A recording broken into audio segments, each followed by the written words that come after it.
പറഞ്ഞിട്ടേ പൊരുത്തപ്പെടുന്നത് നമ്മൾ പറയും. ഈ വേണ്ടുമാരുടെ കുട്ടികളോട് കുട്ടികളോട് പേര് പറയും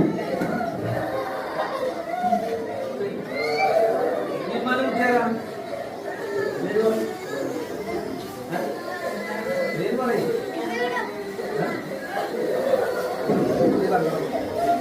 ആരാളുണ്ടോ? ആരാ പുറത്താ? പേര് വിളിക്ക്. കുട്ടികളെ വല്യമ്മയാണ്. അപ്പൊ അത്ര ഉണ്ടാവില്ല. ഇപ്പൊ പറഞ്ഞു നിങ്ങളുമാരോട്. എനിക്കൊന്നും വാപ്പാനോട് ഇങ്ങനെ പറയാൻ അവസരം ഉണ്ടായില്ല. എന്റെ വാപ്പ മരിച്ചുപോയി.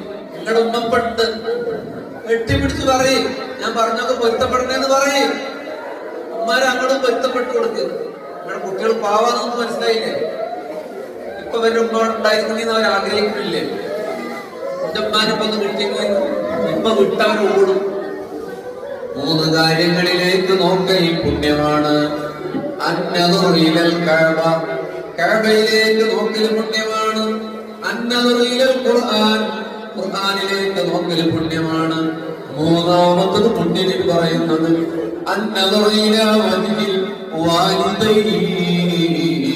ഒരു റിവായത്തിൽ ഉമ്മീനുണ്ട്.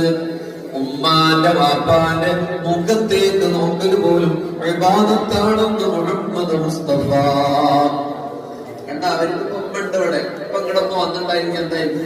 അതുകൊണ്ട് നിങ്ങളൊന്ന് ജീവിതത്തിൽ ആദ്യമായിട്ട് കെട്ടിപ്പിടിച്ച് ഉമ്മാനെ ഉമ്മാക്കളവിടെ പോയിട്ട് എന്റെ ഉമ്മ പോകരുതേ എന്ന് പറയണം. ഒരുപാട് കാലം പ്രായമായിട്ട് ഇവിടെ ഉമ്മ ഗുണുണ്ടാണ്, ഉപ്പുണ്ടാണ്. ഇതിലിടക്ക് ഉപ്പാനെ മറന്നു പോകരുത്. കാരണം നിങ്ങളുടെ ആരെങ്കിലും ഉപ്പോടെ വന്നിട്ടുണ്ടോ? നിങ്ങളുടെ ആരെങ്കിലും ഉപ്പോടുണ്ടോ? എഴുന്നേറ്റ് നിങ്ങളുടെ ആരെങ്കിലും ഉപ്പോടുണ്ടോ? പെട്ടെന്ന് പെൺകുട്ടികളോട് ചോദിച്ചു നിങ്ങളുടെ ആരെങ്കിലും ഉപ്പുണ്ടോ? ഇവിടെ ഒരിക്കലും ഉപ്പാനെ വാങ്ങിക്കില്ല. കാരണം ഉമ്മയല്ല എപ്പോഴും സ്നേഹം. ഈ ഉപ്പ വിഷമൊന്നും പുറത്തറിയിക്കില്ല. ബുദ്ധിമുട്ട് മതി പോയിക്കോളും. ജീവിതത്തിൽ ആ ഉമ്മാരുടെ മനസ്സ് നിറഞ്ഞിട്ടുണ്ടാവും. ലൈഫിൽ ആദ്യമായിട്ടാവും കുട്ടികൾ ഉമ്മാക്ക് വേണ്ടി കരഞ്ഞത് അവർ കണ്ടിട്ടുണ്ടാവും. അവര് കരഞ്ഞൊക്കെ മൊബൈലിന് വേണ്ടിയിട്ടായി. ഉമ്മാനെ ഓർത്ത് കരഞ്ഞ നിങ്ങളുടെ ലൈഫിലെ ആദ്യത്തെ ദിവസമാണ്. അവസാനത്തെ ഞാൻ പറയുന്നത്. ഈ പെൺകുട്ടികളുടെ ആരെയും ഉപ്പാനോട് ഉണ്ടോ? ഉപ്പാന് കണ്ടോ ഭയങ്കര വിഷമൊക്കെ ഉള്ളിൽ ഒതുക്കും കേട്ടോ. ഞാനൊരു ഉപ്പയില്ല. കുട്ടികളോടൊന്നും പറയില്ല. കുട്ടികൾ അത് വേണം ഇത് വേണമെന്നൊക്കെ പറയും. അപ്പൊ ഭയങ്കര ഇതാണ്. ആരാണ് എന്റെ ഉപ്പ? നല്ല വാപ്പ, നല്ല കുട്ടിയാണല്ലേ. എല്ലാരും നല്ല കുട്ടികളല്ലേ. പക്ഷെ നിങ്ങളുടെ വാപ്പ വന്നിട്ടില്ല. അപ്പ എന്നെ കെട്ടി പിടിച്ചെന്റെ മുന്നിൽ